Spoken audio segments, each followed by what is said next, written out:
Lalo nung nalaman kong legit yung 10 piso. Kala ko prank lang ni ate. Wala kang makikita kasi rito sa Tuguegarao talaga na 10 pesos na di ba? Wala, mayroon sa Manila. Kaso Manila yun.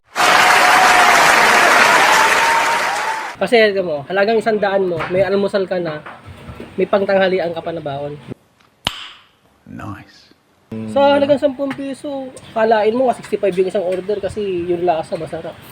Hindi siya peke Kasi kung peke to, di sana hindi namin bumabalik guys.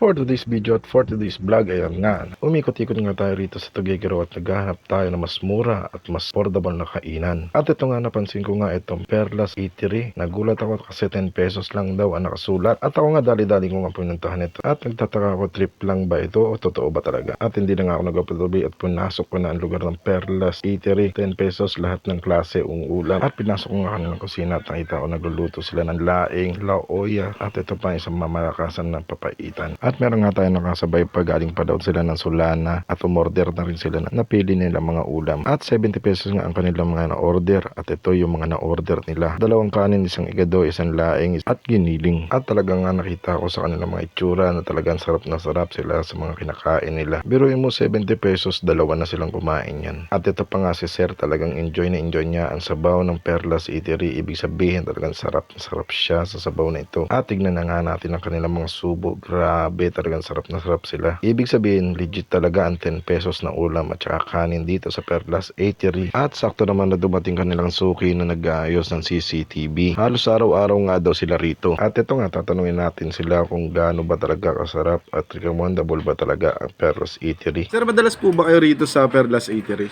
Oo sir, lagi. Lalo nung nalaman kong legit yung 10 piso. Kala ko prank lang ni ate. Wala kang makikita kasi rito sa Tuguegarao talaga na 10 pesos na di ba? Wala, mayroon sa Manila. Kaso Manila yun, nagulat na lang ako meron dito. Bali, araw-araw ho kayo nandito na talaga, sir. Kasi yung trabaho namin dyan sa sa Carig, kaya pag napagpapasbay kami, dito na kami dumidiretso. Kasi halagang 100 mo, may almusal ka na, may pangtanghalian ka pa na baon. Uy, maganda nga talaga. Bali, yun sa lasa naman, sir, ng pagkain nila rito, hindi naman bang... Sa halagang 10 piso, kalain mo 65 yung isang order kasi yung lasa masarap. Hindi siya peke Kasi kung peke to, di sana hindi namin bumabalik guys. May re-recommenda mo ba, sir, itong karinderya na Perlas Eatery for sa lahat ng kasamahan mo sa trabaho? Recommend ko na rin sila kay Ayan Moto, yan. Pa-shoutout kay Sir Ayan, kay Tide TV, kay Sir Jojo Moto Garage. Sa iba mga content creator dyan na punta na lang kayo dito, subukan ito, masarap na 10 piso lang. Kung mukbang ang gawin nyo, 100 nyo.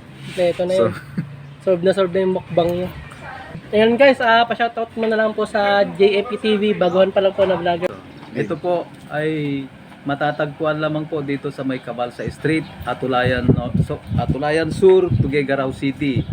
Tapat po ng MCNP ISAP sa may medyo likod po. Meron po kaming makikitang signage doon na 1010.